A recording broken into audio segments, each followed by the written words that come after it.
Hey everybody, today we've got a hypothetical 2024 matchup. This time we've got two U.S. Senators, Tammy Baldwin for the Democrats up against Joni Ernst for the Republicans. And this was suggested to me a while back in the comments. Seems like one we can do. I'm trying to go back through most of the reasonable suggestions. Some of them are taking 2 or 3 months at this point. So we've got two neighboring states, Wisconsin and Iowa, going at it. We'll go a little quicker through this, but up front, Ernst is going to have to get that Trump support and not alienate too many voters in the middle and suburban voters. Baldwin is going to have to try to ignite disaffected Biden voters, not lose too many progressives, but she's probably going to do a little bit better than Ernst in the suburbs. A big unknown is the national environment. That could tip this election one way or the other. Another big issue is abortion. That's generally going to favor the Democrat Baldwin. We'd have to see the kind of position Ernst stakes out. If she goes hard on restrictions, then she's going to do much worse. If she has some kind of middle-of-the-road compromise position, I think that would most likely be enough for her to be competitive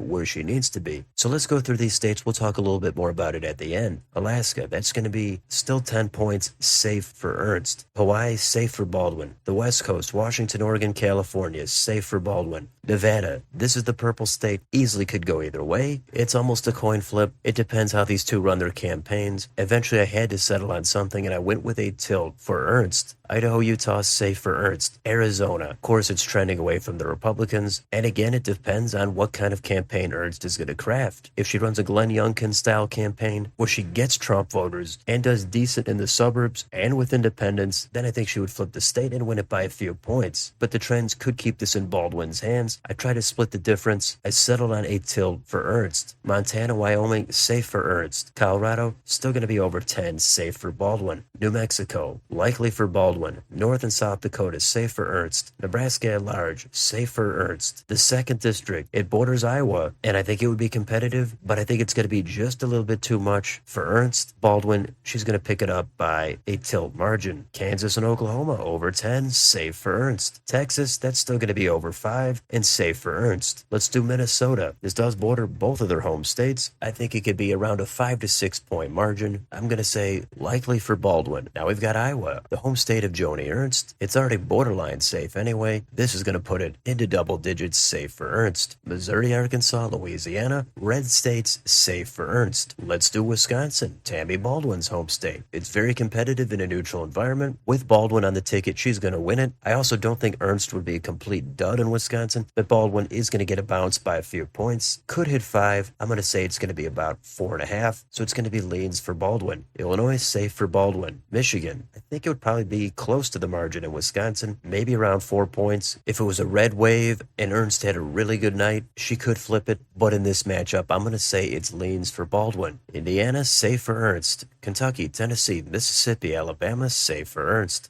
Down to Florida, over 5, but only slightly so. It's going to be likely for Ernst. One state north to Georgia. This is another one I sat here on. I went back and forth. The Atlanta suburbs, they're not doing the Republicans any favors. But then we've got someone like incumbent Brian Kemp. He won it by a likely margin in the midterms. Now for president, it's going to be a little bit different. I think it would be much closer. The turnout is going to be higher. It's going to help Democrats. But this was a red state up until not that long ago. Maybe Ernst can emulate Brian Kemp. It's going to be tough. Eventually, I went with a tilt for Ernst. South Carolina, safe for Ernst. North Carolina, this is going to be right around 1 point, and that's going to be good enough for leans for Ernst. Up to Ohio, that's going to be mid to high single digits, likely for Ernst. West Virginia, safe for Ernst. Up to the corner, Maine at large, likely for Baldwin. 1st District, safe for Baldwin. 2nd District, borderline lean likely. I put it at lean for Ernst. New Hampshire, leans for Baldwin. Now we've got the blue states, Vermont, New York, Massachusetts, Connecticut, Rhode Island, New Jersey, Delaware, Maryland, and Washington, D.C., safe for Baldwin. Let's take a look at Pennsylvania. That's going to be around low single digits, and it's going to be leans for Baldwin. Last state is Virginia.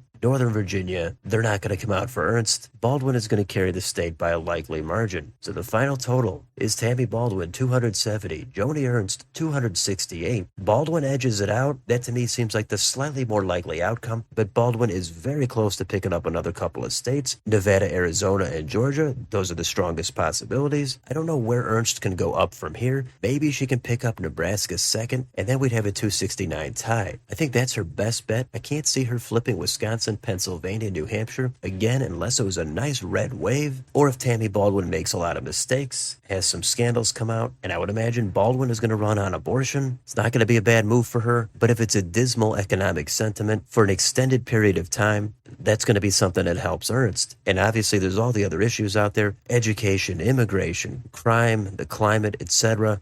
Both of these two are going to try to have to appeal to voters in the middle and not alienate their base. I think with some of these issues, it's unknown how they would run. Maybe if Joni Ernst picks the right running mate and she strikes all the right notes, maybe she would do better than I would think. But in this matchup, I think it looks like the blue wall would hold, but I could be wrong. You might emphasize different things. Maybe you think Tammy Baldwin does not have the right charisma and she would only talk about abortion and Donald Trump, and you see a weak economy and voters are going to be tired of it and they're going to go for Ernst. That's not an unrealistic possibility. I'm open to those outcomes, but for me, a little bit more often than not, I think Baldwin would come out on top, but it's not overwhelming. This is pretty much as close as it gets. So let me know in the comments, what do you think about this matchup? Do you agree with this map? Which states would you change? Which issues do you think they would run on? Let me know down below. On your way out, don't forget to like, share, and subscribe. Thanks for watching, and I'll see you on the next video.